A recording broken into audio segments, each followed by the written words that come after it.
But this generation of men, of guys, because it ain't men, it can't be, are lazy. Y'all leave it up to women to do everything. She want to hear from you. Guess what? She got to call you. She want a little text, a little good morning text. Guess what? She got to do that too. Welcome to another episode of 8 at the Table, guys. Of course, your girl, Erin The Renegade. Rome, Giraffe 908. It's your girl, Amanda. Sue. Amanda Sue.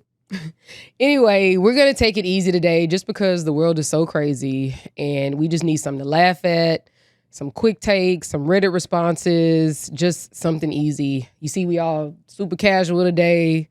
You know, I need a haircut. Same, that's why I got a hat on. He need a haircut. I need a haircut too. Amanda need a haircut. She ain't got no makeup on. I ain't got no makeup on. Like, we here today. And Just y'all kicking it today. Yeah, we just kicking it. People that are married, especially for a very long time, they do come to a point every couple of years where things change, the world changes, life changes. So say you got married 20 years ago. What relationships or even marriages look like today might change for them. And maybe they were horn dogs back in the day, and if they slow down and work caught up to them, so maybe they're more like in their work bag right now, and sex hasn't really been on the table. Like, it's okay to renegotiate, maybe like every 5 years. I'm pretty sure that may work for married couples, to like every 5 years come back around and say, okay, well, what works in our relationship, what doesn't work in our relationship, and they can renegotiate their terms and move on to the next 5 years of their relationship with what now works for their marriage today in 2026. And the thing is that if they don't take the time and be honest about those things and talk about them, I think that it creates resentment. It creates a level of mistrust. It creates animosity where the dude always mad. He don't want to come home. He just sitting in his car. Or she always snapping at him and got a bad attitude and this, that, and the other. So, like you said, it isn't, while people don't do that, I agree with you. I think it is important that you sit down and have a post-mortem every 2 or 3 years, every 5 years, whatever. I think that especially when it comes to sex, though, because like maybe at the beginning you guys are having a lot of sex, but then like at year 17, for you to say, oh man, she used to do this and she used to, whenever I come home, she used to, and it's just like at year 17, she's probably in her 40s, 50s, however old, and she doesn't get down like that anymore. And you have a certain expectation for your marriage that was your same expectation from year one. Things change. And I think that renegotiating does make the most sense for you to keep a happy marriage. And for you guys to keep a happy medium and, be on the same page and get your 80% fully aligned. I think the new marriage law should be, not law, but in a marriage of us, the new guidelines should be basically, okay, well, we are going to have a third party. We will have a renegotiation, not like death do us part and all that other nonsense. Like the old stuff that they say, that shit don't even make sense. Mm-hmm. So like, why not just say what you want and make it that? Like, don't go to the church and say that stuff. Like, that shit don't mean that stuff, that death do us part. Like, come on, you're lying to yourself. It's not that you don't go to the church and don't say that stuff, but sometimes your vows should literally, that's tradition. That is tradition, but sometimes people literally just base their marriage on those vows that they think that they have to say because those are the words written by the church. And, sometimes the church can be a little culty. So they just feel like, this is, that's just how I feel. I like it. This is how it has to be. This is how it has to be done. And I don't think that anybody ever really felt like there was any wiggle room to do anything differently. I think that's the issue. Like you are aware that there's wiggle room. You have watched the churches touch people. You've watched divorces. You've watched people go up with their whole family, spend all this money, then get divorced. You've watched everything not work. So why not try something new? The definition of insanity is doing the same thing, expecting a different result. Why would you continue to do that? Like the new precedent is, the new guideline is, listen, you come together, I come together. This is what I'm looking for. Let's be practical. Let's be realistic. Yeah. And we need to renegotiate this. You get on my nerves. I get on your nerves. Let's have a neutral party come and us discuss our problems. if we really trying to be together. Mhm. And don't say till death do us part. I hate that. That's the stupidest shit. I hate that. I hate it. I But hate it- it. Not the isn't- I think- that's not the I hate it. that's the goal, stupidest. though. That I is hate it. so. But I think that's the I hate goal. it. It's a lot.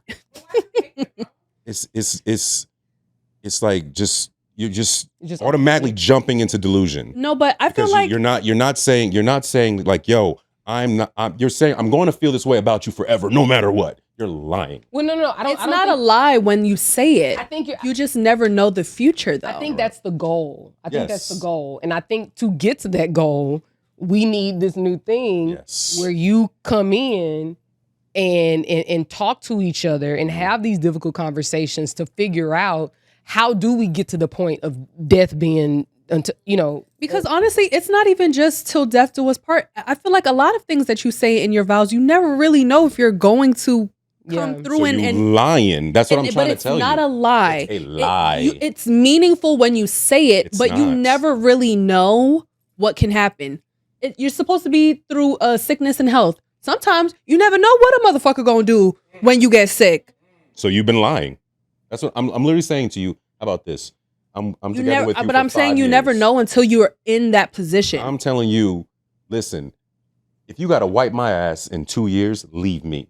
I know you can't handle that. I understand. I won't be mad at you. I'm not going to say, oh, well, under the Lord of Christ of the apostles, you said you're going to, I'm not going to say that to you. I'm telling you like what it is. but how do you So in the know? vows that you write, you gonna say that? Yes.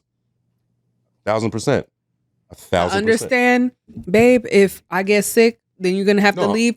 And this If marriage I become will- a vegetable or if I become something that like is going to be too much for you to handle, like I want you to live your life and I want you to be happy. Like I'm not going to say and be like, no, but you is can't that gonna leave. be in your vows? Yes, that's what we're literally talking about it right now. In a system that never worked, you're trying to make stuff work. I think you worked you did the best what you could with what you had. I wouldn't say it worked because you have kids out of wedlock. My dad's got 16 of the kids, 16? 13, 16, 11. I don't know what it is this month. But Jesus. How did your daddy? This month, know. I don't know what it Papa is. was this a month. rolling stone. all this access, but like we still want to go back and like Yeah. go into the church. It just don't add up to me. So your beef is with the church and with the church's vows. I think he's framing it within the church because the idea is that we go to a church to get married. Yeah, like a woman wants to she still wants to go and have the big wedding and everything like that. And in that one, in this economy, you want to spend $50,000-$60,000 on going to church in front of these people and lines these people when we got a backyard. Like we could just do this in the backyard. We have a ceremony. Let's just be practical with the But it's economy not- that we're in. I think that you're meaning like church as in the building is, but Yeah, even you I can could get do married in the church. Yeah, but people still want the priest. People still you could go That could be get your agreement. married on the beach, Do that. but they're still looking for the pastor to come and do the wedding. Go ahead. But I think that it's the vows, and it comes from the church, right? Just so I'm not mistaken. No, some people make No. I know people do their own vows, but the vows that we know, the original vows, yeah. Who made that? like repeat after me. The Romans made that? That's what I'm saying. Like who made that? Actually, I am interested to know. Can you Till tell death us? do us Marie? part through sickness and health. Those words, I know that that's like a whole spiel that comes from the church, correct? And like Marie's gonna let us. do you take this person, blah, blah, blah, blah, like Yeah. all that extra stuff? Like, yo, I'm here. Both got rings. Like, we doing this. I love you. You love me. Family's here. We come together. Like, yeah, I'm here. Get to the goal of till death do us part. Yes, exactly. Okay, so the traditional wedding vows came from the Book of Common Prayer, first published in 1549, especially the It ain't even the Bible. Gotta have it. especially the familiar phrases like to have and to hold and for better for worse come primarily from Christian liturgical traditions in medieval England with roots going back even further. So it's been around for a very long time. Definitely. Society is not the same, so it makes sense that we Mhm. seek to do something different. They were living to like 11 years old. Like, what you talking about? And Death do his part was like if I ran out of hay or some seeds. Like, what you talking Right? about? Get out of here. This shit is stupid. That's funny. Just redo it. Getting off. Women do be holding guys down. You don't have a good enough job right now, but I'm making twice as much money as you. So I'm going to take care of us. But eventually the hopes is you get a better job and then you can take over majority of this rent. We're also in a different time though, Alan. You have to remember you're pushing 50 and But it's not. And why are you laughing? like, and the younger generation are definitely more towards fuck Yeah. niggas. I'm not doing that.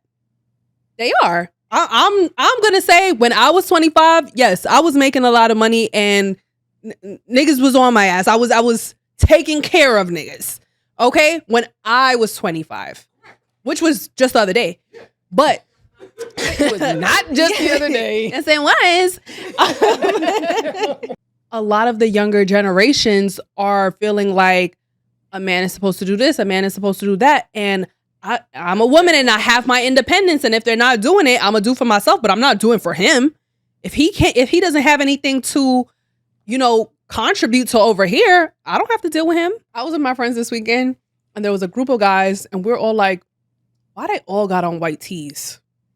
Oh, They're that's like, we're like, yo, Wait, that's they just big? so like, the big white tee. nah. Oh. It's just like, y'all just threw on, mind you, we're on a boat. We were in Miami. But I'm like, yeah, some of them. But I'm like, also, y'all just can't dress. Like, y'all have a function to go to. Y'all outside. Look like somebody's birthday was happening or whatever. So I'm like, all four of y'all just came outside Somebody went. in white tees. Somebody went to Target. Got a 4-pack. Thank you. In this economy, that's what happened. And they like, and they on that boat, we on this boat. And they like, yo. And one of the girls is like, oh, that one cute. I'm like, nobody over there is worth talking to because y'all all look the same. Nobody could dress. And why are you talking to us? I feel like What? just men don't be doing enough. So, married men live 2 to 3 years longer on average than unmarried men. Married men report lower rates of depression and loneliness compared to single, divorced men. Married men earn 10 to 20% more than single men on average. Married men are less likely to abuse alcohol or drugs, engage in risky behavior. I mean, what you say? Everybody lie. People lie. Men lie. Women lie. The numbers do not. The numbers. So there's a reason for us to get married, men. That's what they want to tell us. We live longer. We will be fruitful. Well, we're going to say stats. That's what the stats are saying. So we got to figure out a way to be married and fruitful and love. Figure out if we're getting married. Figure out how to stay married. What goes back to having these 5-year postmortems. Yes. But I think we've beat the horse. This one from this lady? Oh, okay. I got something to say to her. I saw this earlier. Go ahead. Let me see what she say. I've been trying to be real calm with this. I ain't had no reason to yell, but I'm gonna be so honest. I have never seen a lazier generation of men in my life. I mean, every generation had their struggles. But this generation of men, of guys, because it ain't men, it can't be, are lazy. Y'all leave it up to women to do everything. She want to hear from you. Guess what? She got to call you. She want a little text, a little good morning text. Guess what? She got to do that too. If you want to talk to me, why don't you just call me? If you want to see me, why don't you just say so? When are you going to initiate something for a woman that you claim to like? Because stuff like that make me go up out of here. Then I start to act like I don't care. Then I start to actually not care. What are we doing? When do y'all initiate a date? When do y'all plan a date? When do you say, hey, just be ready? Y'all don't do that no more. What is going on? You're making me lose my mind. Y'all are so lazy. What do you have to say to her? Go ahead. I just had to say she's pretty. Yeah, That's it. she's pretty. But you had something to say. I'll say she's pretty too. That's 3 pretties. You're pretty. You're pretty, ma'am. You're pretty, ma'am. She also left out that when I can't say we because she's talking about y'all generation because she's definitely younger than me. Yeah, me too. The message that has been put out is when they do plan and they do show up for you, then they're doing too much, or they're controlling, or who do you think you are? You're not my man, and all types of other things. So there was a time where men were doing that, and they probably learned from the men that did that hey, that shit ain't working unless she's actually feeling you. She has to be feeling you for her to accept all of the doings that you're doing, but Maybe they doing the doings to the wrong women. Do you think that's what it is?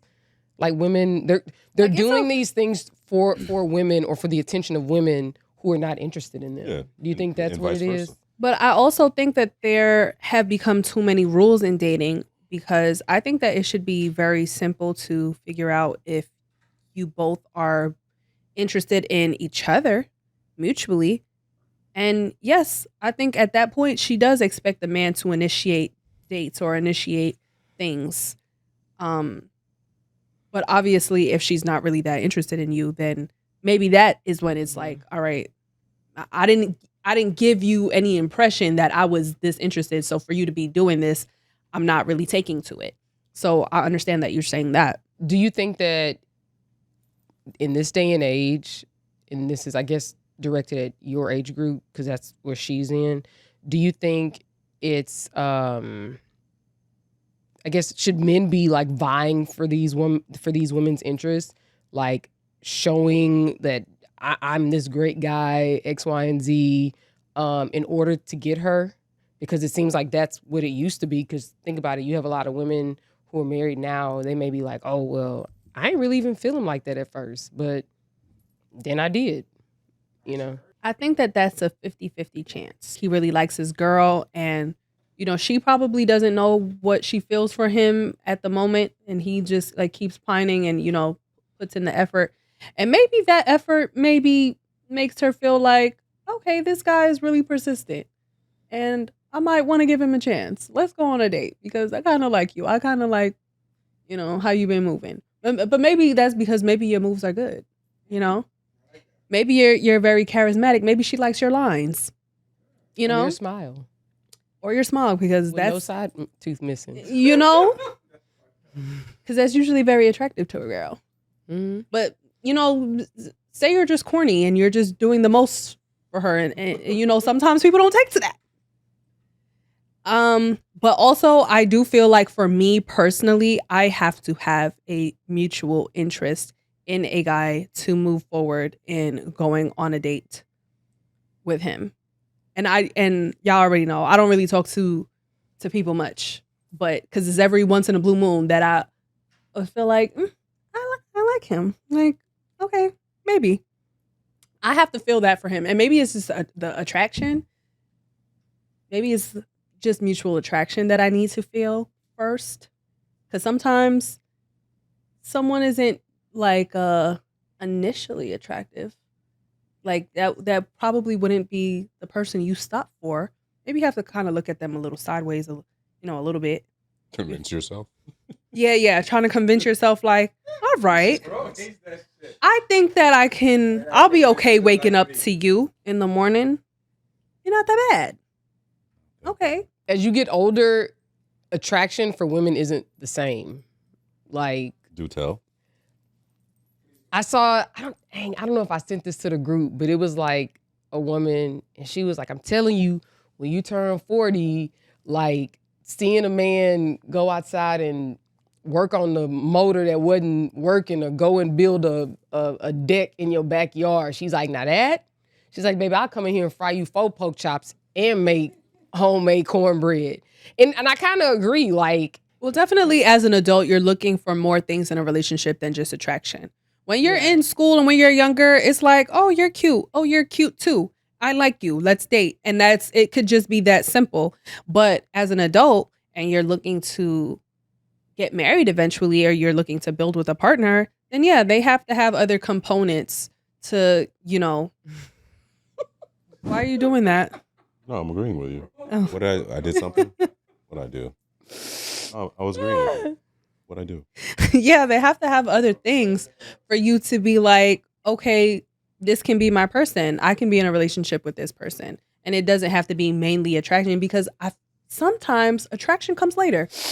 When you're really good, when you're a really good guy and you just like how someone treats you. I can see that. How do you go out on a date with someone if attraction goes, or you don't even, this is before you get to the date and you're trying to I don't know. I used to attraction. I've dated 2 guys where my friends thought they was both Ugly as I fuck. remember you said that. Yeah, you did say that, but like if But they you, weren't ugly to me. exactly, if you have the attraction, that doesn't matter what your friends think. Oh, okay. But have you ever dated someone that you were like, I wasn't even looking at him at first. It wasn't until we actually started talking, like conversing with each other, that I was like, you know what? That's probably for me. Kind of cute. That's probably most men for me. Because Yes, I for like women. a nice smile. I like somebody who's funny. I like somebody who can talk about a lot of different things. And that actually requires engagement. You know, so I might be like, oh, you good looking, but you dumb as a box of rocks. Then it can't go anywhere. There's They can hold a such thing as conversation. intellectual attraction. Like if you can engage in conversation, and I'm just always so intrigued and I always want to talk to you, like Yeah. that attraction is gonna be there. Yeah. And sometimes I'm gonna like the sexual attraction is gonna come because it's just like, damn, I really like talking to that man. I want to talk to that man right now. I can kind of see it now from your point, because you guys also have to worry about safety before we have to worry about safety. So that's part of the It makes sense. Yeah. 1, 2, 3, to where like he's attractive, but he's probably wild and unsafe. Mm-hmm. Yeah. I could kind of see that. I can see that now. You won me over. Safety is a good point. You get a woman's mind open, that's a wet book. That's what we call that. I like that. That's We call actually it have pretty. your nose It's a wet open. book. It's Have your pretty nose clever. I wide like open. You that. see me? That's what we say in the South. See me? It's just a term that people in the South say, like, man, he got her nose wide open. Yeah. It just means like your head has been cracked Your head is or your book has been juicy or whatever. Cause my nose be open all the time, literally. Like when I get mad, I just. Not, A lot of men low key gay. That's my personal opinion. Men Gay. don't enjoy the company of a woman, and I've had to grow to accept that too. Is that her? If I'm asking you to hang out with me and I'm saying, baby, I want to go on a date, and you dub me to go chill with your boys, That's then I might be crazy. like, what's really going on? I might not say that you gay, That's crazy. but I'm saying like, damn, how I'm supposed to feel? I'm your lady, and you dishing me to hang out with the boys. Don't dub your shorty to hang out with the fellas. I don't think it's nothing wrong with hanging out with the fellas, but don't dub. I feel And like then make sure you, not even about dubbing her, just make sure your week is balanced. Like, bruh, it's been 148 hours that you've spent with them, but you only spent 10 with me. Gay. can't really argue with Yeah, it. you can't and you can't cut the first part because he was right. Like Yeah. he said, and I be thinking that too. Like, you got a girl at home, and why you with us so much? I actually said that at the beginning of this Yeah. episode. Didn't I say something like that? Like, man, really be gay. Yeah, I believe Like- it. I believe it. I Yeah. mean, It's very hard to debate that. Like and maybe it's very situational. Maybe it's not. But why do you want to spend more time with guys than you want to spend with your girl? Well, I think she did leave a number of like 148 hours to 10 hours, like a huge excessive amount of time. Yeah. Yes, but like, yeah, you want to be able to balance your time, and I Right. think what she was speaking to was more or less like, hey, I want some time too. Like, why do you want to be over there? You don't like me? That's what I think she was You saying. canceling our plans. Yeah. Yeah, Don't play the but game. it's just like she said, there's nothing wrong with hanging out with the fellas, which I agree. You're with your friends all the time. Have your individuality, right? Like you are not minimized to just this relationship.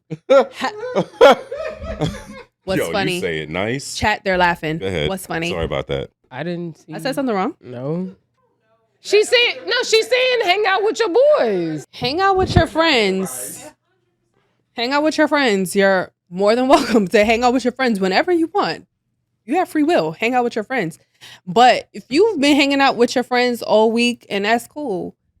But I say, all right, Saturday, I got a day off. Let's go to the brunch spot that we've been talking about.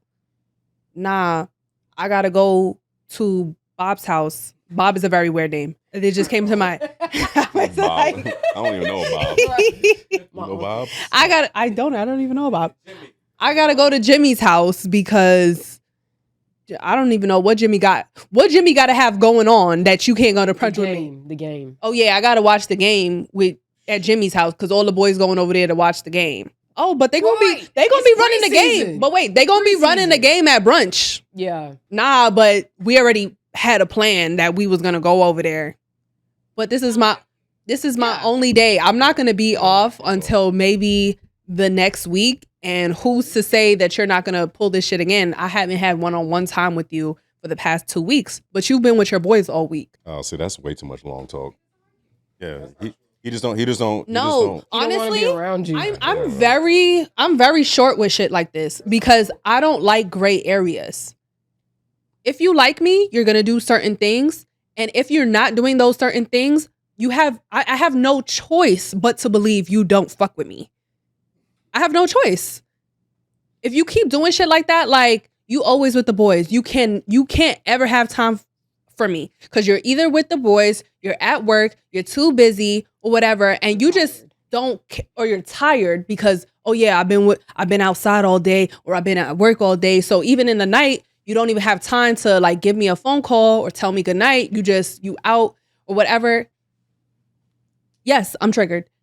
You don't like me, and that's okay because I'm gonna take that shit and I'm gonna leave. Run with it. And don't try to convince me otherwise because I'm a very simple girl. If you like me, you're gonna do this. If you don't like me, you're gonna do this. Well, that's only because she says she doesn't have a gray area, so it makes Yeah, sense. I don't like gray areas I ain't never dated no niggas that hang out on the block. So ever. Street niggas that get money, I said legit money. Aaron never dated a street nigga. Nope. I need my nigga in a book. You gotta. She said she is not a ride or die. Never. At all. I'm a snitch, actually. Damn, Well, I'm I not. feel like they smell. I've never been. Right? Like all day. Yeah, I've wash never ass. been Yeah, I agree. associated with street guys. Thank you. Never have been a street girl. I like my men legit.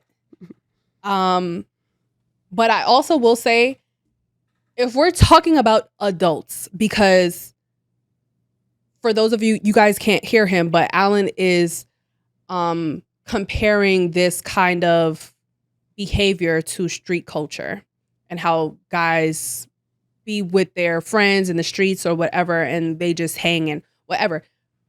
If we're talking about adult relationships, Yeah. you can be with your friends. You are allowed to have friendships. We all need them. But if you want me, you want a relationship and you want to build something for your future, please act right. I don't have time for you to be messing up this relationship, messing up our personal time to be with your friends are always going to be there. And it's not like you're missing any time. It's not like the situation is I'm always with you, so I need time for my friends. That's not what we're talking about. Because if that's how you feel, then I absolutely understand that you need to miss some time with me because you're with me all the time to hang out with your friends. I can completely understand that. But that's not what we're talking about. So if you are constantly taking away time from me, someone that you should be looking to build with for your future, to hang out with your boys all the time, I ain't gonna lie, that was literally what came to my mind. I mean, it goes with the gay clip. I mean, put a bow on it. Great. Next. Yeah. So can we get into this this black prom tradition? I like it. what is there to believe in? What's the black prom There was tradition? a clip going around about where the black prom tradition came from, where it started, and like why the proms have been getting bigger and bigger, more extravagant, and like over the top. And then so this clip explains why this happened. I feel like I was like in the middle of proms getting like more and more extravagant. And good thing I got out while I did because Or graduated. Baby, because my parents wasn't finna do it. Yeah, my mom was not gonna go for that. Wasn't finna do it. I mean, maybe like get one of my cousins or uncle with a fly car to pick me up, but and maybe a photographer. But I'm gonna tell you this: Ben Campbell and Mitzi Jobert wasn't happening. Yeah, I'm like so glad I wasn't a part of that culture. Me neither. I was just the only person I was trying to outdo was my high school nemesis. She is actually currently my best friend now, but she was not even my high school. That was actually high school. This was middle school that I had a really really big poofy dress that my mom was like, Amanda, this is too expensive. And I cried and I was like a brat about it because it was $400 and she did not want to pay $400. She's like, Amanda, you're 11 years old. Was I 11? 12? Was this like 12. your 8th grade dance or something? Yeah. She was Oh. like, you do not need $400. And I was just like, but this is the dress. This is it. This is what I want to wear. Amanda was crying in JCPenney's. Girl, not even. Flatbush? Yo, Flatbush used to have the store. I don't even think they have it anymore. Because them dresses was too damn high. Right. $400. I The really don't rent even is think too damn Flatbush high. has it anymore. And I got my high school prom dress custom made. We were okay with that price. But She said we, like she paid something on it. I didn't. She paid for it. No, But we know. we got it because, girl, when I tell you I was looking at celebrity dresses to be like, listen, this is what I want.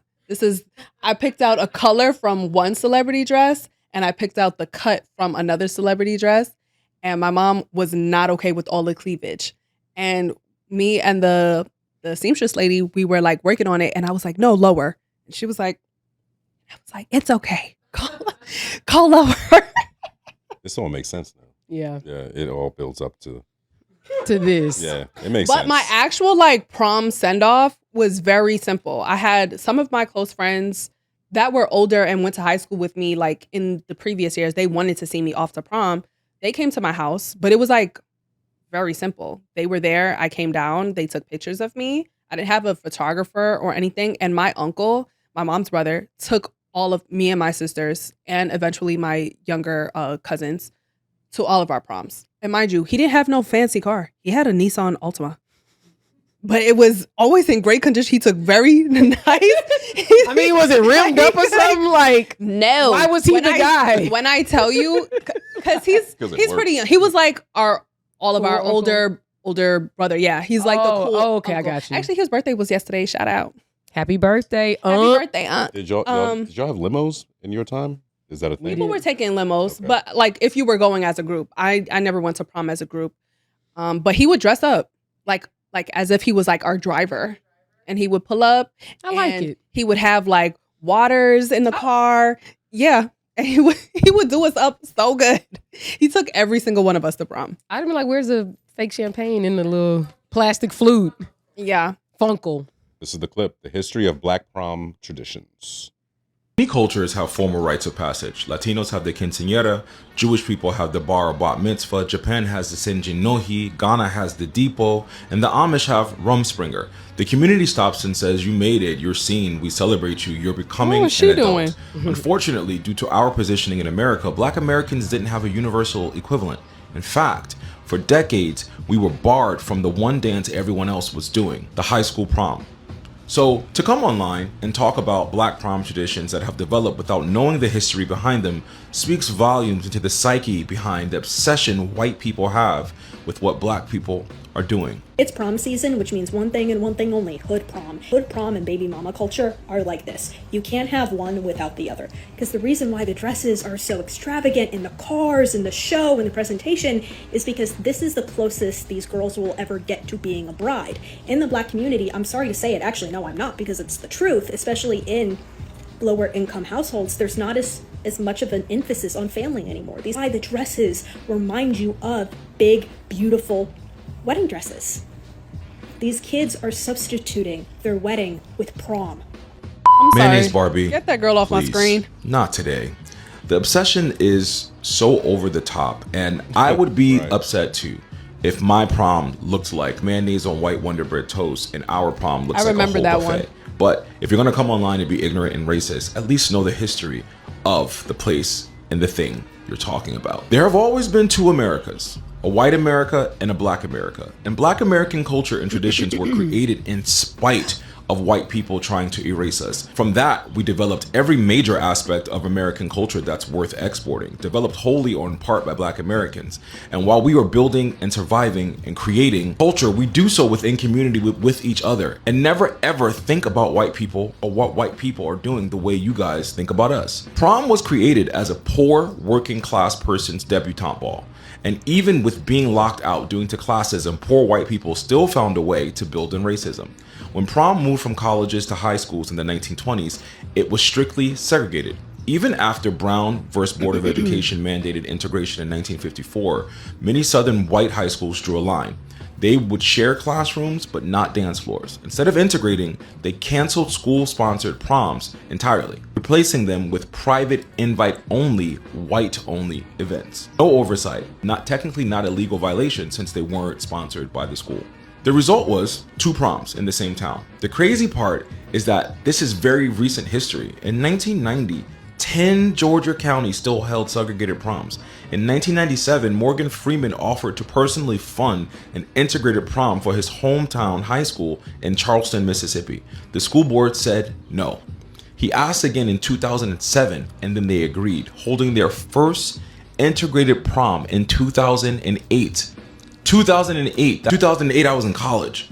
They weren't even the last. Wilcox County, Georgia didn't have its first integrated prom until 2013. 4 students organized it themselves, facing severe backlash from their own community. I haven't seen a black prom send-off. It's not just a few photos on the stairs before the limo pulls up. The whole block shows up. Neighbors, extended family, music playing, and sometimes a literal red carpet rolled out from the front door. The kid going to prom walks out like they're crossing a threshold because they are. In many neighborhoods, just making it to prom and just graduating high school is a massive accomplishment. So you don't just take a picture, you throw a celebration, you put them on a pedestal, you let them feel for one night what it means to be completely seen. This is why black prom culture looks the way it does. Runway ready gowns, bespoke suits, families investing heavily into this single moment, not out of access, not because this is their only chance to have a wedding, but out of reverence. It's the quinceañera we never had, the bat mitzvah that wasn't a part of the tradition or allowed. A communal declaration that this young person has made it and their village is making sure they know it. Started out as segregation, became a sacred tradition. What was designed to exclude birthed its own form of excellence. America tried to keep black kids off the dance floor, so black families built a coronation instead. And it's insane that you would say that the closest thing that these girls will have to a wedding is prom, when that's just not true, because black people value family and community more than any other ethnic group in America. You ever wonder why black people call close family friends cousins, or we call uncles and aunties who aren't our relation? Because of your ancestors, we were separated from our families during slavery. It was very traumatizing, and the PTSD of that made black culture revolve around your chosen family. So if you were close to people, those people became your family because your actual blood could be taken away from you at any given moment. Meanwhile, white people put their parents in nursing homes. You don't talk to your siblings, and or you just have one kid or no kids at all. So it's rich coming from you that you would make a claim that we don't care about family or community, when our entire culture and our entire community is built on being communal and family. It will never cease to amaze me how black people are always the most ridiculed, always the most talked about, and people doing this are doing so out of pure anti-blackness, because I doubt highly she would make a video talking about bat mitzvahs, quinceañeras, or any other groups coming of adulthood or coronation type ceremonies. With that being said, stay black. Stay blessed. Ciao. Okay, so apparently a white girl in the video backtracked. She had a response, and she says that she grew up in a single family household and she didn't have a dad, and that's how she relates to black people.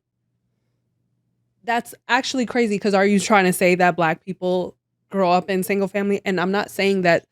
That's what Marie said. Well, no, yeah. No, but Amanda's like wondering, is that your connection? Oh, okay. Because that's what you think that every black person's story is. I don't know. It's wild to me that She should have just shut up. Yeah. People literally could just shut up. With all the things she could have possibly researched, that's what she wanted to put on the internet. People that aren't bothering her. it ain't bothered with her. Doing no harm. Not one thought. I don't just be coming in black people's business, and Always. it just doesn't even make any sense, because why did you feel the need to comment on this specifically? And it's wild because as far as single parent families, that is a upward trend in the country, period. That ain't just black people or Asians or whatever. It's literally an American trend. So to say that is like stupid. I'm gonna call you stupid, because just go use all of that energy in that mouth to go find your daddy, little girl.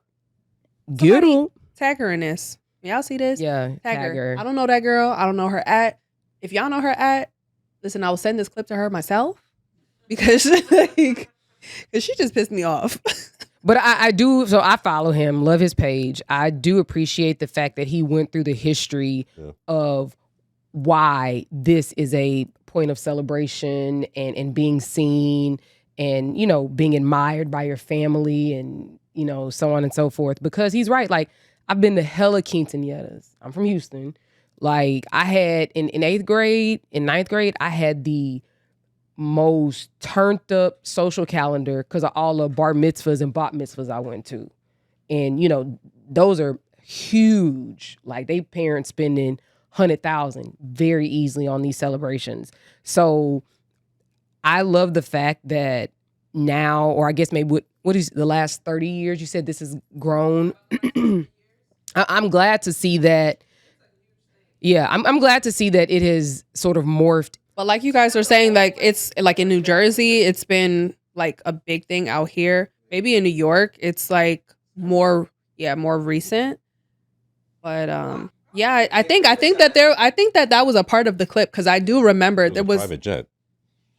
Oh yeah, her. I don't know, but I saw one of the women Came off a jet. Yeah, she went to Nigeria to get her dress or something, or to include her family. Yeah, and you know what else is funny? She said, "Oh, they're having these gowns look like wedding dresses."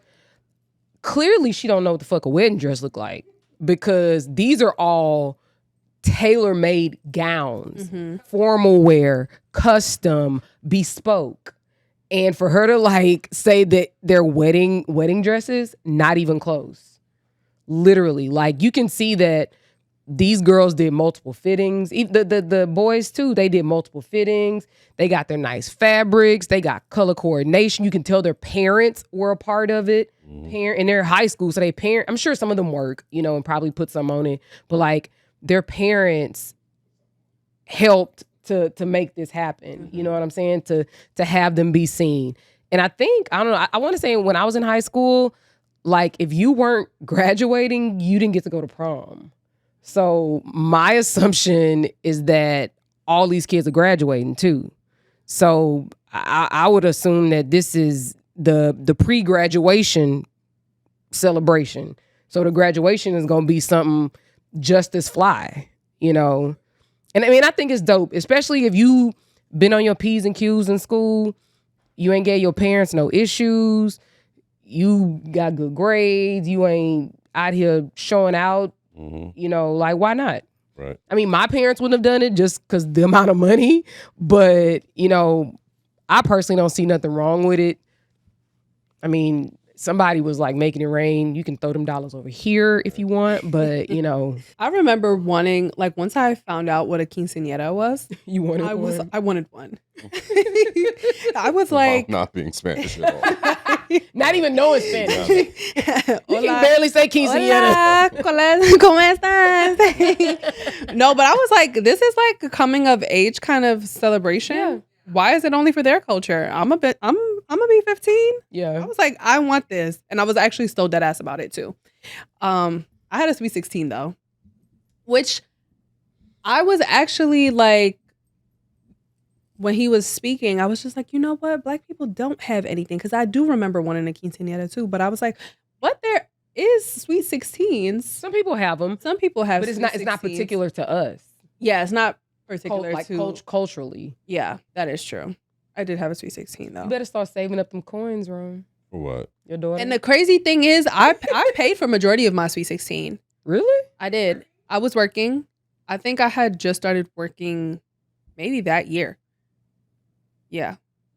Maybe that year. I had just started working and I was majority planning, or you just put something on it? You put something on it. No. I needed my parents to pay for the place. Okay. So once I found the place and I knew how much it would cost, mind you, I was looking at places by myself. Oh, so that I would already have the information to take back to my parents. And I was just like, okay, well, when I tell them all they have to do is pay for the place, why would they say no? Who paid for the food and the cameraman? I paid for the food. I gave my mom the money to go buy the food. And I told my mom what was going to be on the menu. I said, I need this. She did. We bought some things. I gave her money for the groceries to go make what I needed her to make. What job you had at 16? I was actually working at Aeropostale in Kings Plaza. You were boosting. Ain't no way you Never pay for boosted your in my own- life. your If I own- knew how, I would have been doing it, but I never boosted in my life. But I paid for my photographer. I paid for my DJ. I used to be. You had a driver already. Actually, I asked my grandma for the money to pay for a limo because I had dancers. So I was a part of a mass camp that summer. So I used to dance at a mass camp that's like, y'all know what a mass camp is? Carnival, Labor Day. So we were in a dance group, and I was just like, well, guys, I'm gonna have a sweet 16. So let's coordinate outfits. Let's get like outfits going, and then we could do our dance routine. Little 1-2. So I was just like, oh, well, how are we all going to get there? We could have easily got there all by ourselves, but I was like, I want a limo. Grandma? See, and look, that shows you everybody in on it. Everybody, village. Everybody in on it. And I remember asking my dad, thinking that he would have been like, oh, no problem. Only have to pay for he was just like, Amanda, I just don't have it right now, blah, blah, blah. I remember like listening to him like give his whole speech about what he needed his money for. And I'm like crying. I'm like, okay. I planned this whole Sweet 16 already. Like it was already going around the whole school that I was having a Sweet 16. Like She invited people. what do you mean? No, I think the tears did it for him. I think it was like either the next day. Yeah, it was the next day. He's like, plan your Sweet 16. It was already done. It was already done. It was already planned, sir. That's actually the best feeling when you tell your parents something that you really need or want. Well, not need, but you really want something. And they be like, man, I can't even do it right now. I can get half. Can you get your mama to get half? Or, can your grandpa give you half or something? Then the next day they come in there with them fresh hundreds. That's the best feeling in the world. I knew your ass had the whole time. No, but I was like being quite literal when I was like, all you have to do is pay for the place. Like I got everything, like literally I planned everything else down to the T.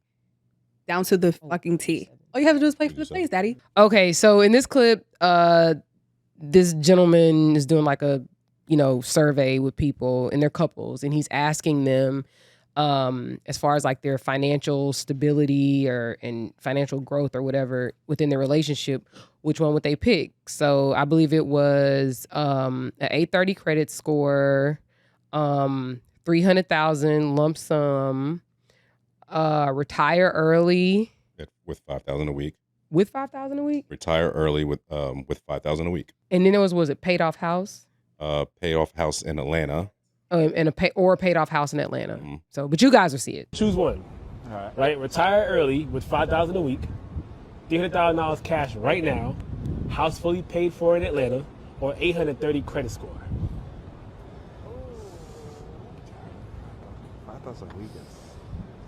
I'm gonna go with the 830 credit score. Actually, I'm gonna switch it up. Y'all both gotta agree on one. Oh wow. Yeah. Okay, the credit score is good. But you can have all of that with credit. How? Because you can't. How you gonna retire? Credit is everything. Credit is king. Okay, yeah, but you also need money every week. But you can have money with credit. That is true. But how you gonna pay the credit card debt off? How you gonna pay everything off? You can get more cars with credit. Whatever car you have, you can use that to pay that.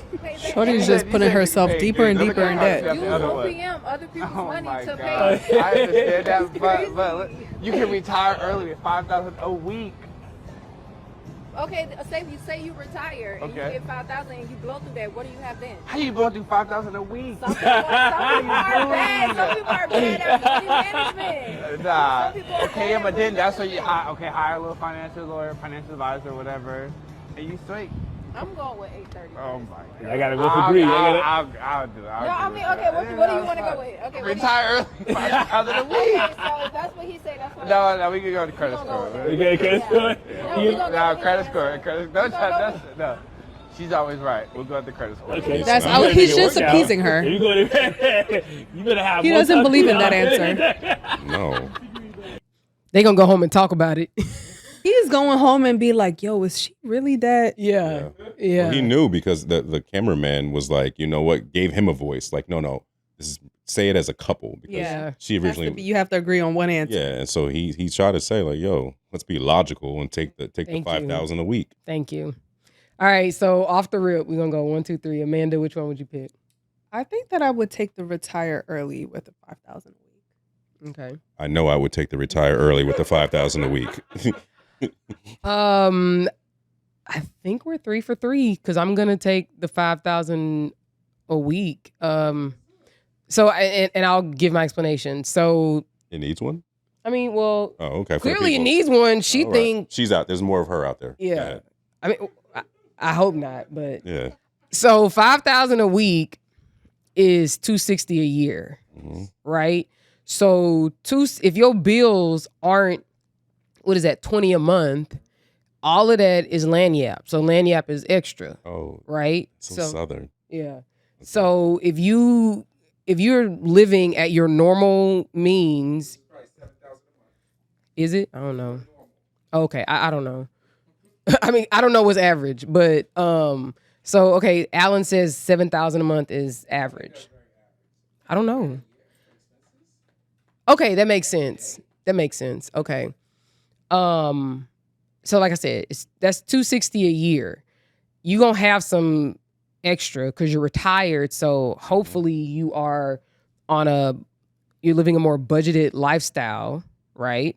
And you don't want the money to run out, even though 260 is less than the 300,000 up front, because you really could flip the 300,000, but you have to be disciplined and you have to be like, to have the right people in your corner making your money work for you. And the 260 is only 40 less. I agree. Okay. I agree. But no. But listen, I think that some people would automatically go to the 300,000 without sort of. That was actually my little thinking dilemma about it. because I was like, should I take the 300K right now? Because I'm like, I get rid of all my debt right now one time, and whatever is left over, I put down on a house. You could do that. Yeah, I can. But the only thing with the retire early is that I'm pretty young, so I don't really have to retire. But the $5,000 a week, but you really will retire from your job, whatever your 9 to 5 is. Yeah, and then you got $5,000 a week. Yeah, which is $520 in 2 years. So you're already up $220 over the 300. That would still be my pick though. But I was contemplating on choosing the 300. And so that's why I made the comparison between the 5,000 a week and the 3,000, because I think some people off the rip would be like, oh shit, 300,000 right now. Yeah, but you might have 75 in debt. You pay that off, right? And now you only have what, 225 to work with. And this is only for 1 year. It's a lump sum. Whereas that 5,000 after you pay your bills is going to keep, even if you just put it in a high interest savings account, you even got to do a lot. But I'm just saying, like, if you don't have any idea about investing, you don't have a money person, whatever, if you just put that extra in a high interest account, like, you're going to be stacking bread forever. As long as as long as you're budgeting and keeping your bills at a certain amount. Like, I don't see how you don't go for 5,000. Going for the 830 credit score is wild, because if you having 5,000 a week, you can, thank you. You pay your bills off. Yeah, you pay your bills off. Okay, it says women says in 2026, many women are more afraid of going broke. I'm not afraid of sleeping alone. A viral social media debate is reshaping conversations about modern relationships as some women reveal they are increasingly preferring financial independence over romantic commitment. Honestly, this is becoming the norm, but people don't understand how, like, not beneficial this is to our society for real. Right. Honestly, we really do have to break down how it even got here, because why are women more comfortable being financially independent than being in a romantic relationship? What's wrong with men? What's wrong with men?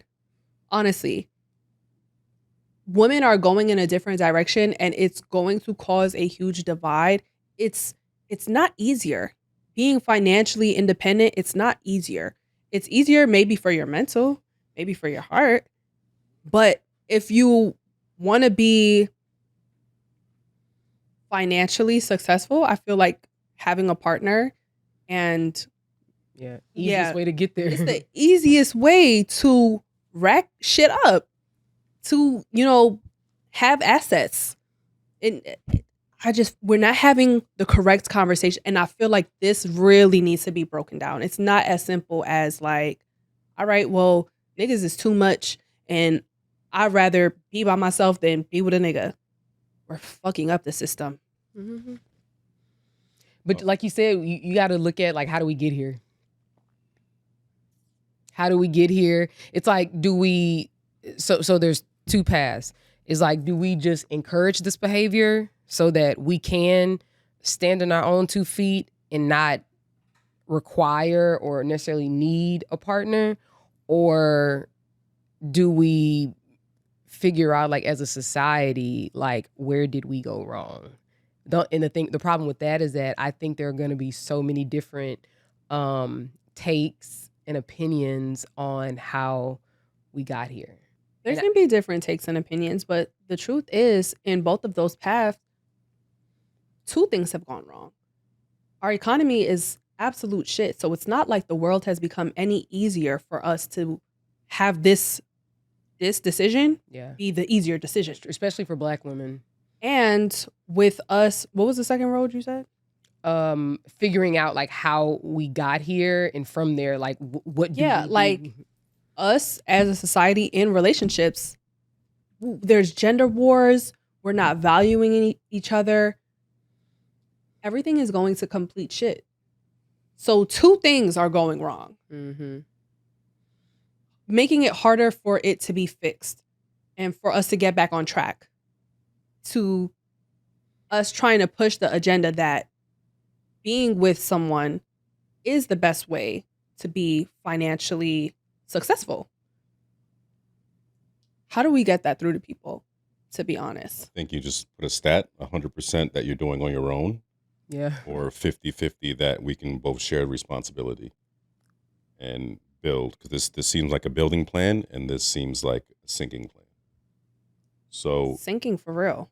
Instead of sinking, we could really, again, like we told men earlier, that give men the advantages to being married. So we can actually reframe how men look at marriage and how we seek partners. Because this says women fear financial ruin, but it's not saying how we can step up as men to help quell those fears. So I'm glad that we did give those stats in this episode, the benefits of men being married. I want women to know that there are benefits to being married as well. But men be better, because you're running them away. Independence, sure. I feel like we all need a certain level of independence, but aiming for that for the rest of your life. Hyper independence. Yes, that is very true. Hyper independence is just, it's not the right road. You know what? I actually think that women would probably be more more willing to like pool funds with their friends, like their close friends, and make business investments like that, so that the group can have financial stability versus having to engage with men where they've been unsuccessful and hurt and, you know, done wrong, so on and so forth. So I think that's actually something else that we should consider, because like I watch a lot of random documentaries, and they have like, I won't call it like a convent, but there's like groups of women where they live in, you know, like in a big house. They're older women. You know, their husbands have either died or they're divorced, their kids are gone. They have like a community. We spoke about this. And they're pooling their money to make sure the community works, you know. There's no men in there? I mean, like you can have a little friend or whatever, but like men aren't. Can't come in the house? Like it's like a community of just like women who lean on each other. Yeah. What happens if they fall in love? You got to leave. You got to leave? Okay. Does that break the rules of the... It breaks the dynamic. Yeah, because the thing is that the rule isn't they can't have men or special friends or whatever, but it's like if you choose to no longer be a part of this community where we're all putting in, then... Well, what's the severance when they leave? Is it you're leaving for love? He said, "What do I get out of this?" No, I'm saying, I mean, if you're leaving, if you already invested in all this, what are you getting when you leave? Shit, I don't know. Your husband? Yeah, we don't. No, that was a logical. I'm being serious. No, I get it, but I don't know. My assumption is that ain't nobody leaving the community because the community has proven itself to work. But I think But that's there's why one you thing missing mentioned in the that it community. was like older women, Yeah, widows, or people that feel like they might not really realistically get married again. you're right. Yeah. Very important distinction to make. Okay. You not in on the business we got going on. Yeah, You could come for a little coochie. yeah. And then I get to leave? Yeah. Oh, shit. What is that? See, That sounds like a great deal. and since all these dudes want to hang out with each other, shit, maybe that's what y'all need too. Y'all can hang with your boys all day, play the game all day. And I bet you walk shoot in on dice, something. Shit. read your little books, do it. Read your little telling book you. do whatever it is that homies do when they hang out, whatever that is. outside of your And community. then, Knock before you open the dose. Alan, you're saying that it works. So I think the same way that it could literally work for women, I think it can work for men. Ew. So at this place that I Not saw, about one I don't leader. think there's a leader. I think like everything is It's all like women. I'm saying, as men, I don't think we could be like, hey, we're giving all our money to Jamal. I just imagine That's just that what it place is. to be full of sunshine and rainbows and good morning. gardening. How are you and- today? Oh, your sunflowers look amazing. Can I come over there and pick some of them peppers? Mine didn't make it this summer. I don't know. I just think that's Hi, neighbor. Can I get a spoon of sugar? Yeah. Like that kind of peaceful. Peaceful. There are grown women doing it now, and there was a study with a group of young boys and young girls, and the young girls actually ended up doing they organized, they had a system, so on and so forth. The little boys was over there, they tore the house up, they was eating candy all day. They don't know how to eat hot dogs, or, I mean, not that hot dogs are, I mean, Any better than candy? yeah, but like, there was no order. But that's what I'm saying. What about older men? It couldn't be for older men. Like I could see like maybe I think- 30s, I think it would 40s, work. I no. think it could work for men. like 60s. That's what I'm saying. Yeah, we don't want to. Safety was actually like one of the biggest things that the women were responding with. They were like, "Oh, I could just walk around and feel comfortable. I'm not getting hit on. I sneak. Nobody's on the gonna island. attack me." Like, Yeah. What? They out of our community. That's it. I turn into a lampshade. And we're all man, everybody, man. well, yeah, You gotta be scared. I don't know. I mean, maybe I'm just wishful thinking, but I think for just like the older women, I think for older men, it could work. I feel like men's egos are way too high to live in a community, an island together. Somebody feels like they have to be the boss. Somebody feels like you have to listen to me. I have the better plan. No, you don't. This is what is going to work better. I just think that. And would a it's woman just- visit the island? Yeah, y'all can have little friends. It'll be the same setup. And then you can't. Okay, are If we only talking about the one community woman or are visit- we talking about an island? We're full of talking. men? Let's I don't say want to be on an island full of men. We don't got to sneak on then, Alan, because everybody gets one. Did you see the thing Within a year. where they Okay. did have the men versus women that were 30s, 40s, and 50s, and they dropped in the desert, not desert, in the wilderness, and the man set up the fire and everything like that, and the women weren't doing nothing. Wait, were Like the they leaves. together? Yep, there was a whole group of them. What are the women sacrificing for marriage? Our fucking roster. What are the women sacrificing for marriage? You think you're the only one with hoes? Hello. Thank you. Oh, you said roster. You said hose. So That was a joke, but He's I not but joking. no, I'm not joking because that's literally what he said he had to give No, up. because I'm So basing it's just it off like of this you're like, conversation. oh well, men have to give up hoes to be married, but it's just like, okay, you don't think that women have to make the same sacrifice? No, but I also said 9 times out of 10, when there's a man and a woman, the woman's not saying she wants to continue to be a hoe. she's not a hoe. She has the hoes. She's saying she only wants to be with one person. Like, I only want to be with you. I only want to be with you. Okay. And getting married to someone and deciding to spend the rest of your life means putting boundaries on other relationships that you might have had. You might have had somebody that, you guys flirt every time you guys see each other. But I'm getting married now. there's a ring on this finger. So we can no longer have any kind of relationship at all because it's going to be disrespectful to my marriage. There's cutting off relationships, things I had in place before, you know? We're doing the same thing. Exactly. But that's what I'm saying. You're saying, like, what does a woman have to give up? I'm literally asking, what do you give up? I was being funny with the hoes. But you weren't being funny with the hoes. I was just asking for clarity, and That's a Sagittarius thing. I be really wanting to know. Women are independent. I believe that men should be, all you're doing is being a functioning adult in society. That means you know how to do the basics and like do it decently. Who want to sing my jingle? It's Amanda time. Say it 2 It's times. Amanda. So it sounds like a song. Say it 2 times. It's Amanda time. We'll keep the first take. And here we go with Ask Amanda. I like that too. This is K24. You could do that. WBLS Ask Amanda. I want your advice based on experience, not theory. I'm 21, female, and introverted, trying to build a healthy relationship. I see all this advice online. Don't chase, just attract. But honestly, that's not me. When I love someone, I show it. Fully, openly, genuinely.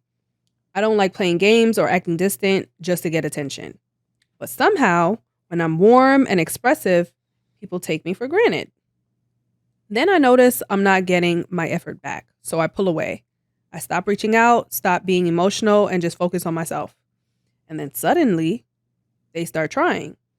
Planning dates, putting in effort, showing up more. Why does this happen? I don't want to play hot or cold games. I don't want to be distant just to be valued. Why do they only show effort when I detach, but not when I'm fully loving? This has happened in my last 2 relationships. We broke up, and even after, they kept trying to contact me for a year, but we never got back together. So now I'm wondering, do people actually change later, or was breaking up the right decision? And is this something you've experienced too? I really want honest, real life insight, not just general advice. Oh, girl, this happens to me all the time. Like, you're the perfect person to answer. Like, this does happen. This happens to me all the time, and I really don't know how to give advice on it just because I don't know how to win this game. I don't like the hot and cold games. Like I said, I don't leave room for any gray area. If you are cold with me, I am out the door. But also that comes with not really understanding the male species. For me, at least, I don't understand why they do that. So, Rome, can you give me a little bit of insight on why this can be? Have you ever done this to a girl, or understand why men do this to women? It's not just a man or woman thing. She's 21 and she's young. She's saying the past 2 relationships, 16 and 17. I knew you was gonna say that. Yeah, like, you're mad young, and this is gonna happen for the rest of your life. So get used to it.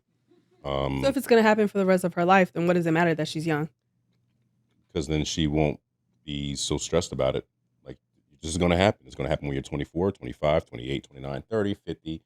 So it's not a young thing. Yeah, how does she avoid that cat and mouse, I guess? You can avoid the cat and mouse because you're in an actual game. Okay. Like, you're trying to ask how to win something that you don't know the rules or the strategy to. Gotcha. So I think what you could do is just perfect your game, and once they start doing that cat and mouse, if you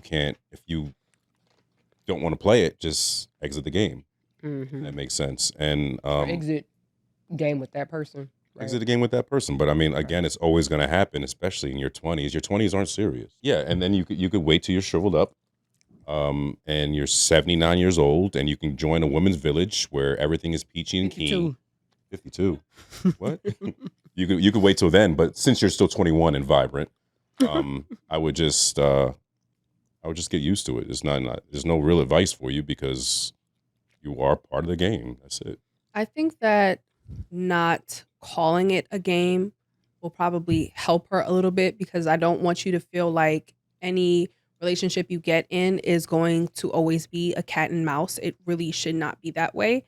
But I am with you 100% when you say that, like, when you love someone, that you show it fully, openly, and genuinely.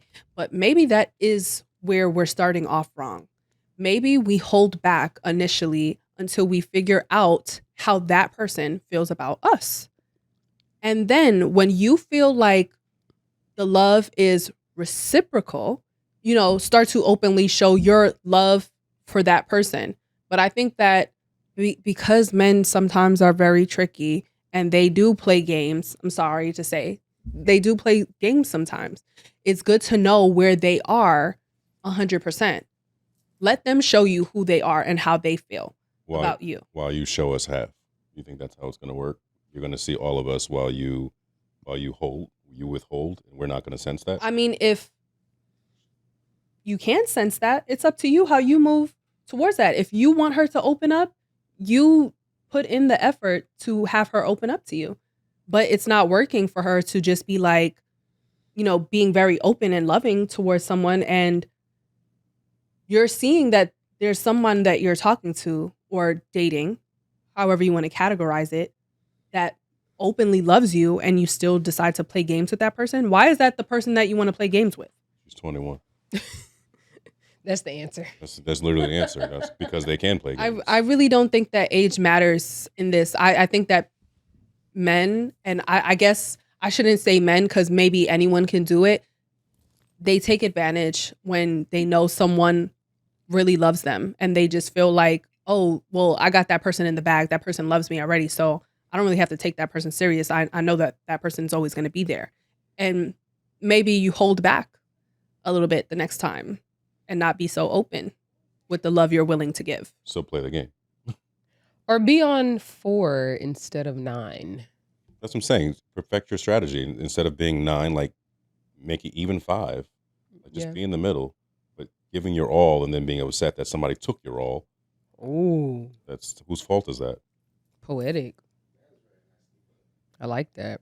True. I just don't want to call it a game because don't let nobody toy with you. And don't go into anything trying to toy with anyone. And that's not I would agree, get a new strategy. Do something different. But this shit is not a game. This love shit, not a game. Just saying. It's all a game. All right. Love that. That was quick and easy. Easy and quick. I hope you really took from that. I liked that. Can I make a suggestion? No. Can we have some over 30-year-old people, 30 and up? Can we get some couples to write in? Oh, yeah. Possibly newly single people, and let us know what you're experiencing out there in the dating scene. And as far as couples, can you tell us, how about we do couples that have been together for over 3 years? Over 3 years, 3 years minimum. Together or married? Well, so Either? Either. Because, I mean, whatever. If you're together, you're basically married. And tell us what's been That's how I be moving, child. So I can't even. And tell us what's been like your latest struggle, since we've been talking about this episode, redefining and readjusting your boundaries in your relationship. Just tell us at about 3 years what point you're at, and maybe we can discuss it. So great idea. You get the context that we're always saying, well. Yeah, watch the whole video. It's just a clip. You guys don't really understand. Also, for the audience, we're going to start live streaming again. We appreciate your support, and please join us. Remember to like, subscribe, and follow, and also add us on Patreon and follow and subscribe on Patreon. And we hope to see you in our live feed soon. And it's been a great show. We appreciate you joining us. Thanks, guys. Thank y'all. Thank you again. Bye. Oh, because he already closed us out. Yeah. We'll just wrap this up. Wait. Don't do that yet. We're Cut that unwrapping. part. We're unwrapping. Editing people. Hold on. 1 second. It would make sense because Yeah, actually. Does the edit guy even go through the whole thing? Hey, Alan. He better. I'm gonna read it. I feel like he don't. And Alan don't be checking to see what they be doing anyway. I'll read it. Cut this little 10 seconds out. Edit guy, cut me out. Dude, Edit man, cut that out. Okay, I'm done talking now. Do you have to be from New York to get it? Who is it? Mano and who else? Davies, Fab, and Jim Jones. Oh, I've seen clips like of it might that. be funny. Yeah, it's definitely. I know they be killing Fab, don't they? It's definitely not gonna be anything like. They did a Brooklyn Harlem. I know they be killing Fab. That went a Brooklyn Harlem debate that went viral one time. That's the only time I've ever seen it. Yeah, he is. He lives in Jersey, but he's from Harlem. Cameron definitely said that. We don't care what the struggle. I want to get to the bottom of this. Actually, anybody got lotion on there? I just put mine on in the bathroom. Some in the bathroom. I'm gonna say this: what happened? The Bronx and Harlem are close. They are. So not the same, but I'm just My girl went to the Bronx. Actually, I took her to the Bronx, and she's like, I was like, yeah, so I took you to the hood. She's like, I don't want to go there because I don't know how long we got park. She went to the Bronx with her girls to some party. And Mama Wanna, well, not was it? What's the name of that place? Or some oh shit. no! Oh, I think I know that place. And it's just, I was like, I knew it was gonna be hookah and Spanish music and shit. And she went with like a bunch of like 5 or 6 girls. She texted me. She was like, wish you were here. In the Bronx? Is that near Dykeman? That's what I'm thinking. It's by Dykeman. Well, Bronx. Dykeman is in the Bronx, yes, but is it? I don't know. Yeah, Dykeman is like a road in the Bronx. Yeah, kind of like White Plains Road, a Boston Road in the Bronx. Mm-hmm. Oh, okay. Oh, but I understand. Alan, you guys can talk. I'm sorry. What I had got from Lil Buzz already. Yeah. Is that what you put under your tongue? You was there that night. Does it dissolve? When I did, you just take it out like after a while. That's what your Darren's cousin was doing. Curiosity would. That's the same thing, the same brand, same thing. Yeah, probably because she bought him here. Where's Alan? So the quick take that we had was you could only choose one. The retire early with $5,000 a week. That was a good one. In cash. Want me to send that to you? Because that's like a really. Oh, you do have it. Is it queued up for us to use? I got that one. I got the navigation of absence of attraction with that large gay black man. She large too. Well, I'm weak. I didn't get to her yet. Oh, the larger. Why'd you call it large? The larger Spanish white woman. Tad up. And then it's yours. Oh, with number 1 then we can okay. I see you, Chris. I was about to say, look, it's Chris. Wait, that was Chris? That picture? Was Chris, yeah. No. No, a video. A video. Oh, you got them all queued up. Oh, you prepared. Cereal, no Merc. What? He has so many quotables. He has so. I think y'all get that off because of your accents. Really. He's so funny. But that's a Memphis accent. Mm-hmm. Like Glorilla? That is very Memphis. Anywhere I would follow you. Say something, I'm giving up on you. This came from Reddit, so I'm just going to read the whole thing first. So here's the deal. I, 34 female, am about 8 months pregnant, and my husband is 31 male. He and I were talking about our birth plan, and he casually mentioned that he would be getting a paternity test done on the baby. We've been together for 5 years, married for 1. I asked him why he thinks he would need to get that done, as I've been faithful to him through our entire relationship. He said he just wants to get it done as proof that the baby is his, but I told him he doesn't need to get that done.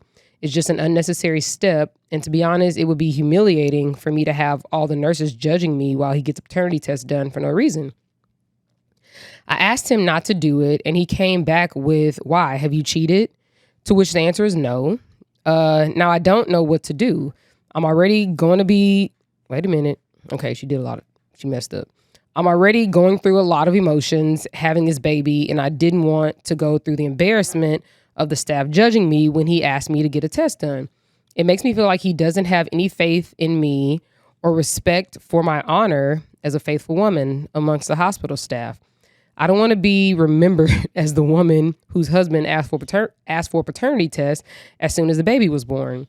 I want to be remembered, if at all, as the loving couple who had a great delivery.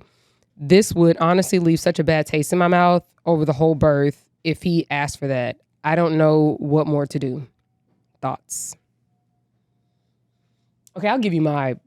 Girl, just give him a paternity test. Who cares? You ain't going to be worried about them judging you. Your cooch gonna be torn wide open, or they gonna rip your stomach with a knife to pull the baby out. So how can you be consumed with this during the birth? Just do it. If you ain't cheating, then you ain't cheating. I mean, and to be fair, I think in the States, I think that there should be paternity tests done at birth. It clears a lot of things up. It keeps It keeps people honest. It keeps people from having to pay child support for a child that isn't theirs. I think it gives like the couple, like strong footing going into, this relationship with this new person that they got to raise and take care of. So why not? That's my take. I think it's one of those situations where She probably cheated, huh? At some point. I was gonna call her a hoe.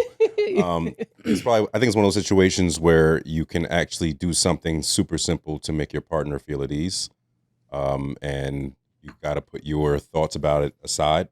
And like you said, you're going to be open on a table. Your hormones are probably already super racing, and if that's what he's asking for, you should be happy that he didn't do it behind your back, and he's actually talking to you about it now. Good point. And the staff don't really care about you. You're just a number in the hospital. It's not that serious. They saw your cooch and like 35 others within the last 48 hours. Right. Well, I hate to be the oddball out. Hey, go do your thing. But I'm not giving no man no paternity test if we're together, you're my husband, and I'm telling you there's nothing to get a paternity test about. And I'm not just going to say, okay, fine, I'm just going to do it because you asked. No. But why? If she is concerned about her reputation or how other people will look, yeah, she is going to look back on that time that she gave birth, and that's becoming a part of her birth story. People, yes, she's going to be laid out on a table under meds maybe, or she has other things to worry about. She's going to be in pain, all of this other stuff that y'all just said. But you don't think that a mother remembers if her husband or the father of the child wasn't in the room, or how the experience went while she was giving birth? Like, people remember those things. And to have your husband, who you're faithful to, like, very much insist on getting a paternity test and you're not doing anything, yes, that's going to sour her experience. So I feel like I don't know what's wrong with this man. I don't know why he feels like he needs to do this, but I wouldn't give in to that very easily. No, I would feel highly offended by that. Gotcha. So she may be offended.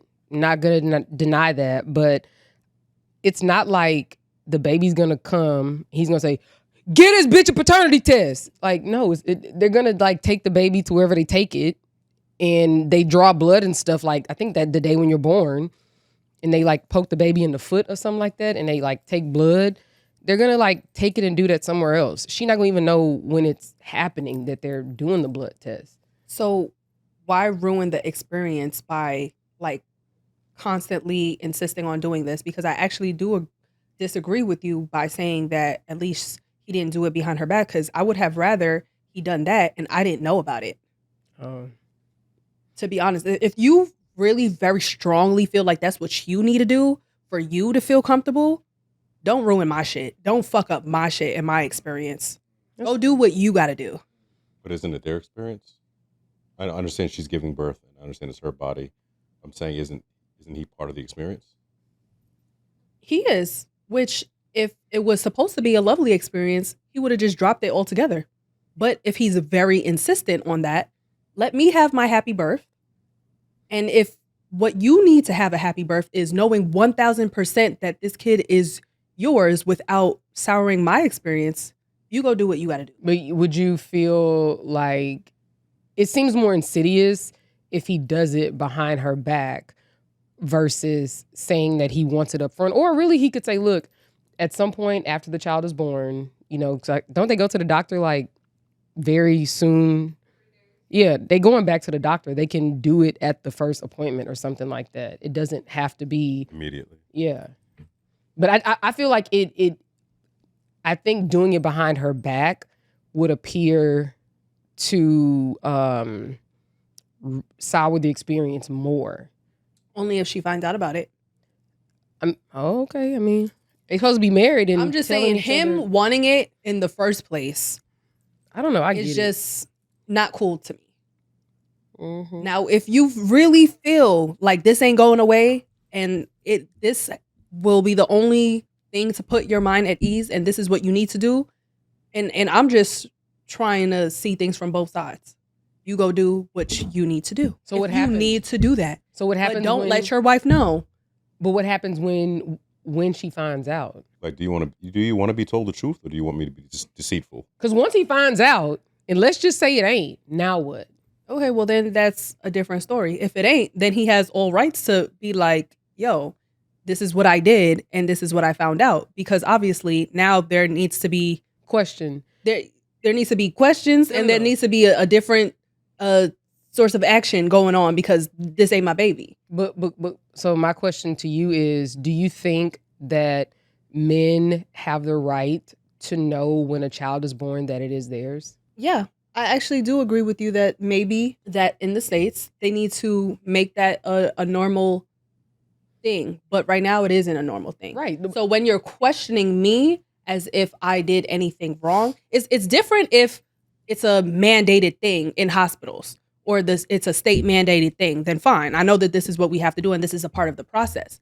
But you going out of your way to get that done because for whatever reason, we've been in a relationship for 5 years and you don't trust that I've been faithful to you during this planning, because they're planning, right? They've been planning to have this baby.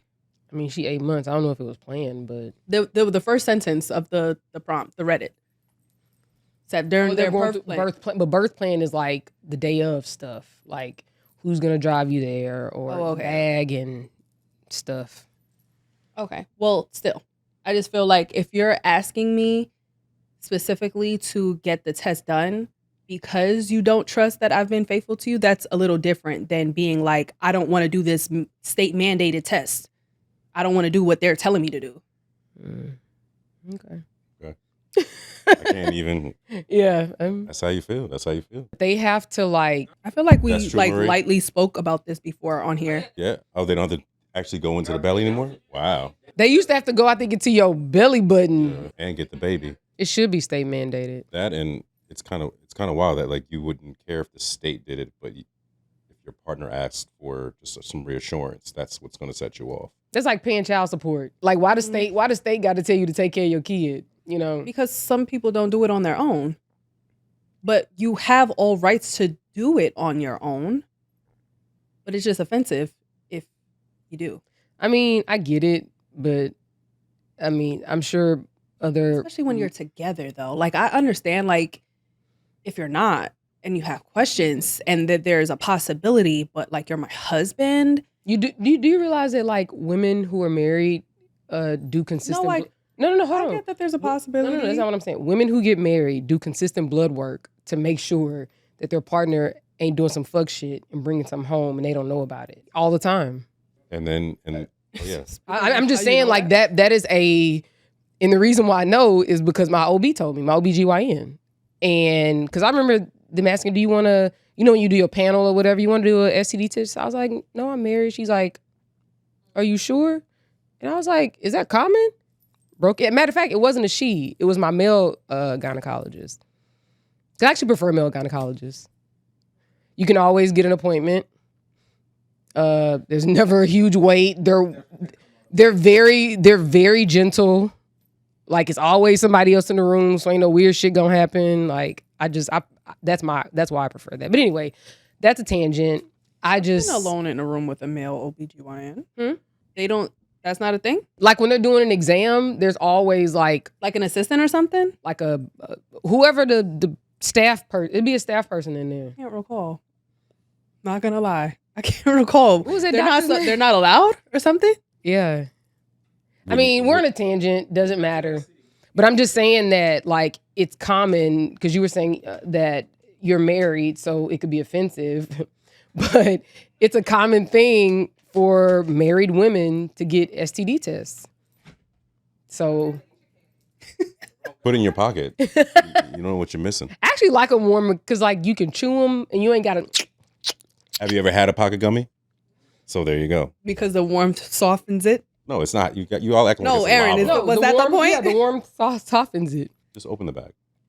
Stop doing it slick. We can see you and hear you. Cut this little 10 seconds out. Anyway, so that was as an aside. I just wanted to throw that out. And even if married women are getting the test done, they're probably not even telling their husbands. Right. So can a husband be like, oh, you were doing that the whole time? I don't mind that. Her OBGYN results is her business. That's if he wants. Actually, it's his business too. If it comes up with something, right? He can go get the test done if he wants. If it comes up that it's not his, of course you're gonna share that. Can they meet in the middle and just like, hey, I understand you don't want it right now at the first appointment.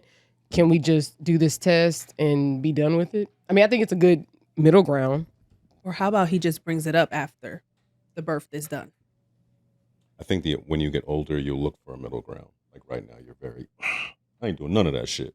That's cool. Good point. No, I'm being serious. I mean, but I'm just thinking why I of like her having perspective, your and age. she was talking about it ruining her experience, and the nurse is talking about her, and I understand that.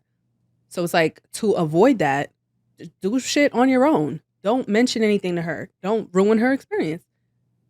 She doesn't want to know that the nurses know anything about this, so she doesn't want to know that anybody's looking at her sideways because her husband is doing X, Y, and Z. She doesn't have to know. Okay. That's what you feel like you got to do? For who?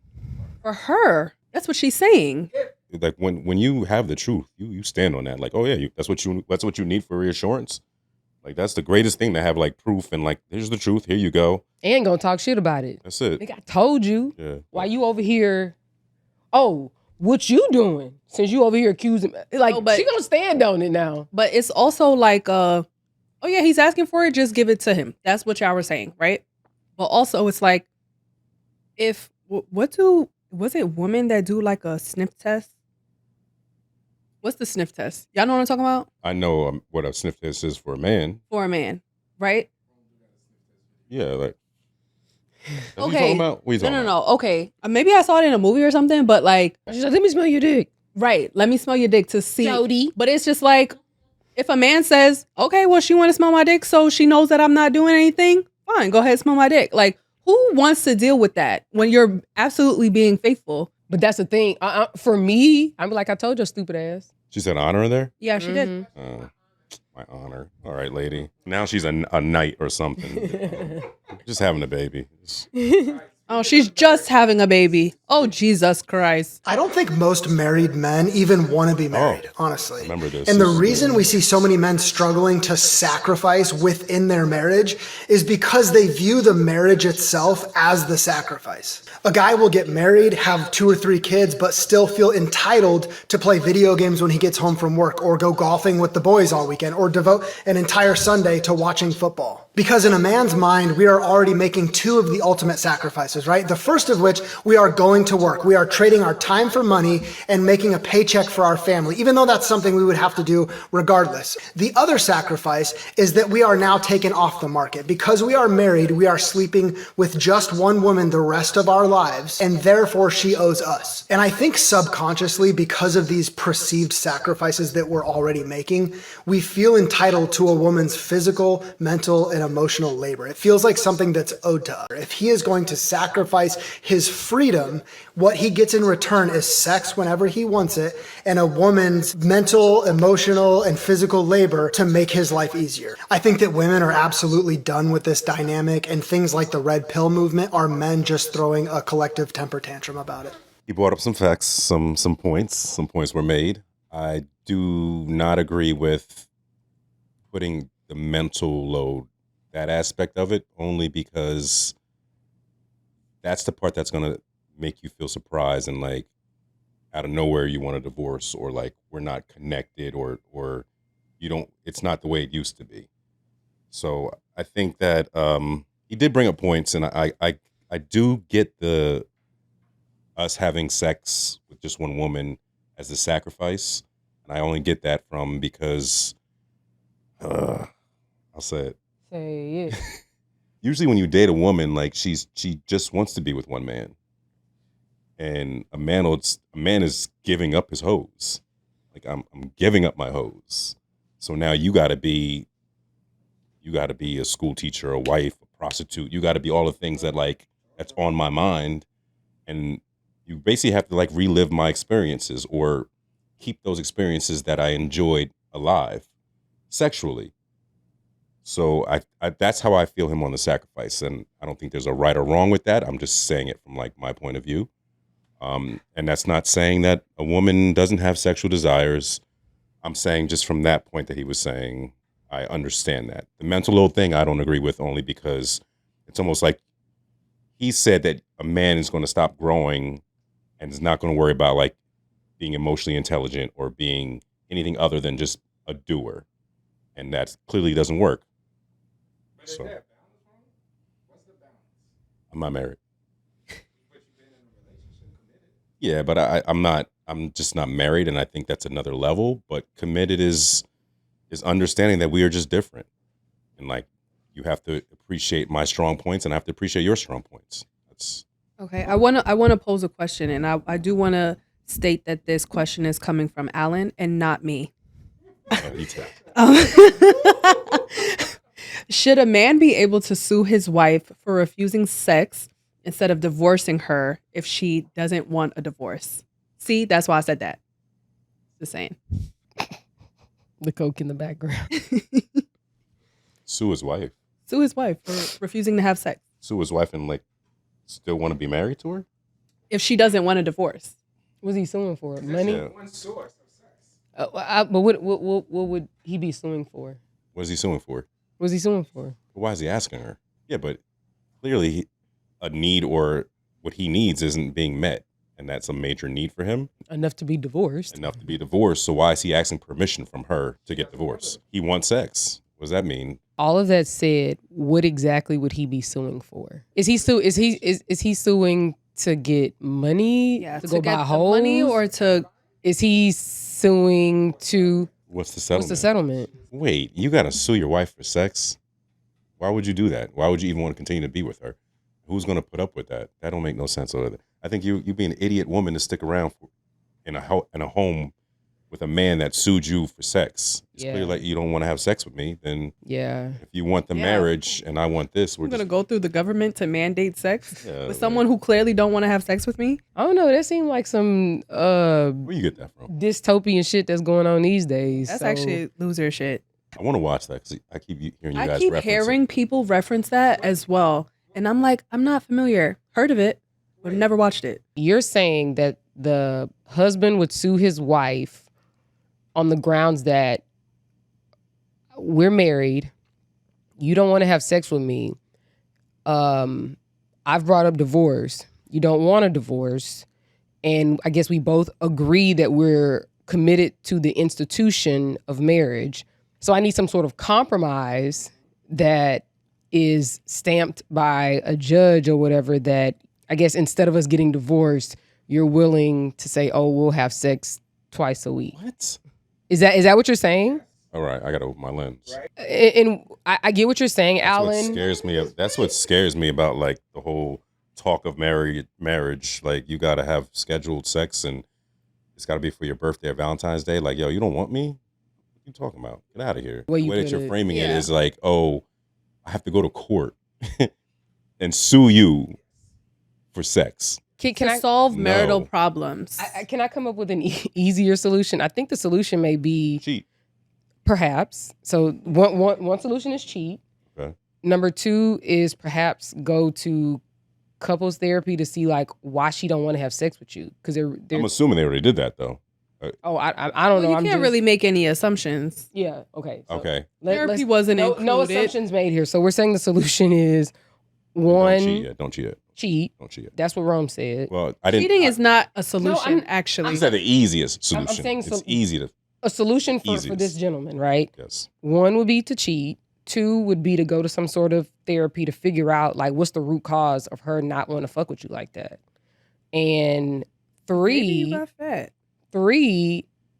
y'all come to an agreement that, okay, I'm not having sex with you. You can do what you want to do. Because maybe 80% of the marriage is fine with her. And having sex with him ain't no big deal to her.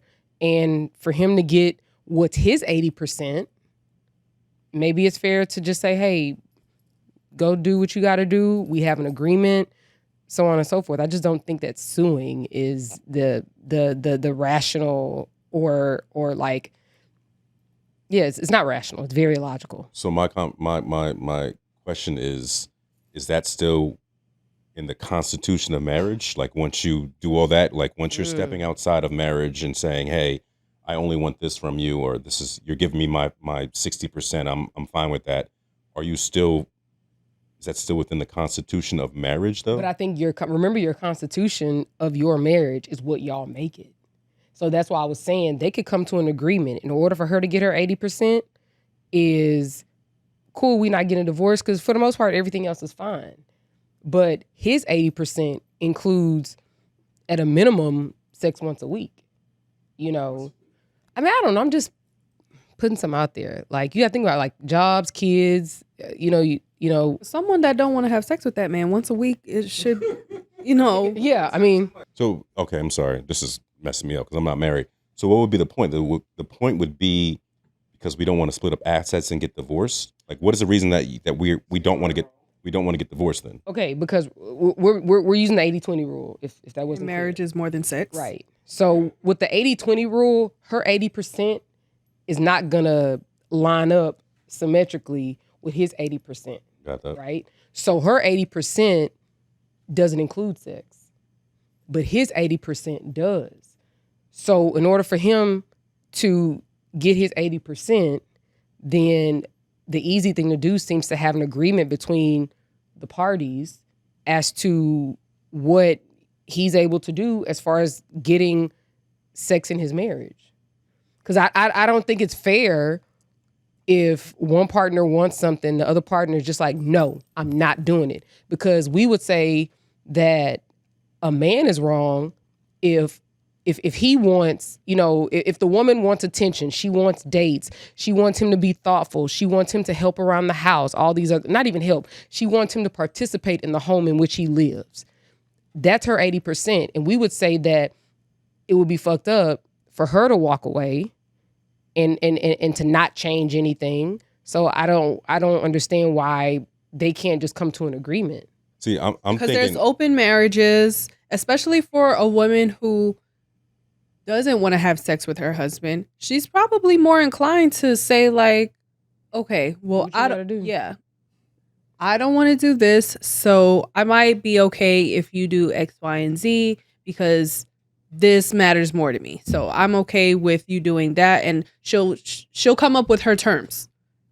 All right, and they'll go back and forth and they'll settle on something. But they may not be the agreement. Exactly. So you could have been married for 12 years already, and for whatever reason, she don't want sex like that from you for whatever reason. So again, you have to make the rules for your marriage. What worked 12 years ago may not work today. And you got to have a conversation and figure that out. Especially if marriage as an entity, as you were saying, means more to her, and keeping that means more to her than just divorcing because they're not having sex anymore. I'm pretty sure she's more inclined to make some shit shake. To figure out an agreement to make sure that their marriage still works. Because again, her 80% is set. He's there for every other thing that she wants out the marriage. We're gonna negate that 20% because there's always a 20% that's just never gonna get met, I suppose. Yeah. So that's why I'm saying if his 20%, no, I'm sorry, if part of his 80% is missing, then I do think it's fair for her to come to the table and be realistic about what it is he wants and what it is that is so important to him that he's actually willing to leave the marriage.